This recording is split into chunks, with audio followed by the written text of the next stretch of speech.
বিসমিল্লাহির রহমানির রহিম।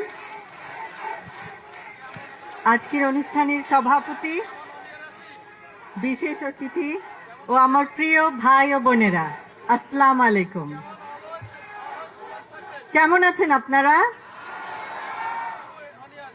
এতক্ষণ আমরা শুনলাম ভাষান্টেক, করাইল, সাততলা থেকে আগত তিনজন বোনের হৃদয় বিদারক অনেক সমস্যার কথা শুনলাম।